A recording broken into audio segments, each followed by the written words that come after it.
O homem e seus símbolos. Carl Gustav Jung. Nós estamos estudando o capítulo referente à contribuição de Mary Louise von Franz para a psicologia analítica ou psicologia junguiana. O homem, diz Mary Louise von Franz, experimenta algo que não está expresso na nossa metáfora do pinheiro, o processo da individuação. É, na verdade, mais do que um simples acordo entre a semente inata da totalidade e as circunstâncias externas que constituem o seu destino. Sua experiência subjetiva sugere a intervenção ativa e criadora de alguma força suprapessoal.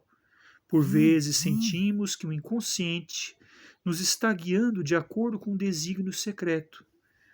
Por vezes sentimos que o inconsciente está como se algo estivesse nos olhando, algo que não vemos, mas que nos vê, talvez o grande homem em nosso coração e que vive através dos sonhos e nos vem dizer o que pensa a respeito. Povos que vivem em culturas de raízes mais firmes do que a nossa encontram menos dificuldade em compreender que é necessário renunciar à atitude utilitarista de planejamentos conscientes para poder dar lugar a um crescimento interior da nossa personalidade. O que Mary Louise von Franz está dizendo aqui? Que muitas vezes nós se sentimos observados, sentimos sitiados por energias vultosas e, sem perceber, o nosso inconsciente está agindo. É onde vem alguns acessos de violência. Pessoas que se machucam, que batem a cabeça na parede, às vezes elas estão agindo de forma inconsciente. Conscientemente elas não querem se machucar, elas não querem se ferir. Mas quando ela bate a sua cabeça na parede, ela está indo, o ego está lutando contra os ressomantes, né? Os ressurgir do inconsciente. Né? Então isso leva, muitas vezes, à dor. Mas essa dor pode ser ressignificada se a pessoa não se culpar, se a pessoa não se ressentir na alma, se ela souber dizer para si mesmo, eu me perdoo, porque o meu inconsciente estava trazendo coisas do coletivo, do pessoal, do meio, do holograma, do patamar holográfico, da ribalta holográfica em torno de mim. E eu não sabia como expressar isso. Como não consegui expressar através de um sintoma, busquei a dor. Então é nesse sentido que nós devemos empreender um processo psicoterapêutico para auxiliar na vida. Auxiliar de todas as maneiras possíveis. Porque a vida é muito importante. Então o nosso ego deve ser o quê? Capaz de ouvir atentamente tudo o que está vindo do inconsciente. Quando o ego se revolta com as situações em torno exógenas e a alma sofre por uma ação de uma pressão inconsciente, não é viável ou crível agredir o próprio corpo, mas deve ser viável e crível sustentar o amor na sua essência maior, que é o amor a si mesmo. Mary Louise von Franz diz o seguinte: um carpinteiro que acordou e pôs-se a meditar sobre seu sonho. Mais tarde ele perguntou ao seu mestre, ou perguntou ao Criador, ou perguntou a quem ele podia responder: uma árvore existe para proteger as pessoas?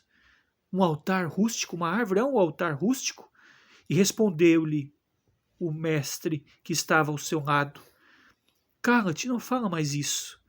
A árvore nasceu aqui propositalmente e não pode ser maltratada.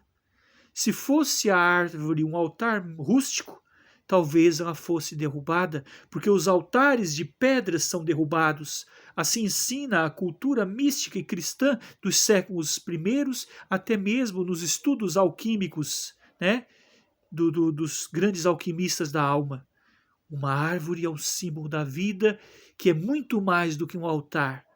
Ela é a ressignificação da própria essência divina, do self que há em nós. Então, nesse ponto essencial, a luz é a força da vida. E essa força da vida é um amplexo de amor. Muito bem, nós estudamos um pouquinho e interpretamos o homem e seus símbolos. E agora eu chamo aos amigos que nos acompanham no canal, né, para estudarmos um pouquinho isso aqui, ó, Histórias Clínicas de Sigmund Freud. Esse livro traz casos paradigmáticos da clínica psicanalítica.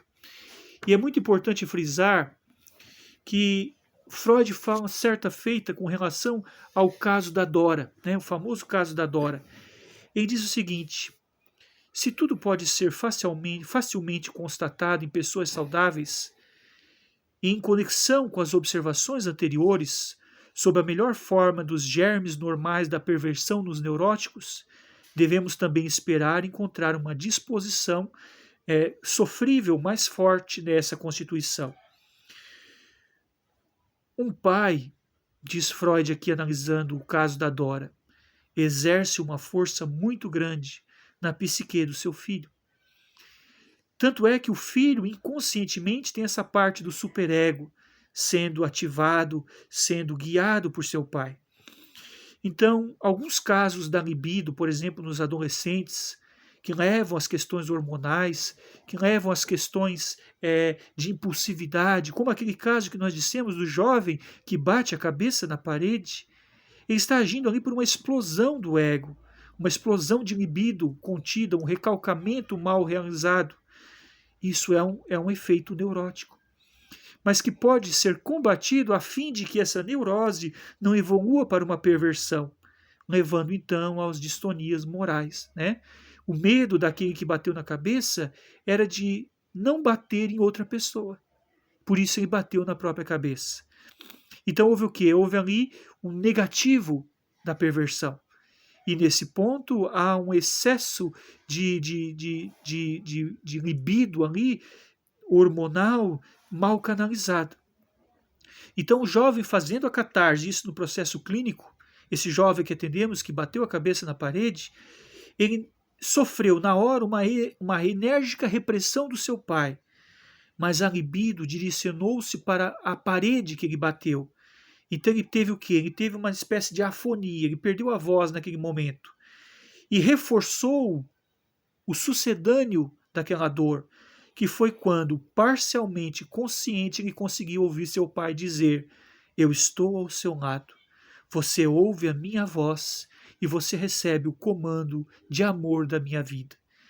E o jovem replicou: mas eu tenho medo de fazer mal para outras pessoas. E o pai disse: você não fará, porque você está recebendo toda a sonorização no teu aparelho psíquico do meu self, no teu ego, do meu espírito, da minha psique, na tua personalidade. E nesse ponto a tua personalidade vai se fortalecer ao ponto de quando tu estiveres maiores e mais fortes, você não terá medo dos enfrentamentos da vida. As dificuldades da vida são escolas. Nós não precisamos nos revoltar, ficar triste, ficar desanimado, não. São escolas. Escolas onde aprendemos a viver e a sobreviver nos liames do amor.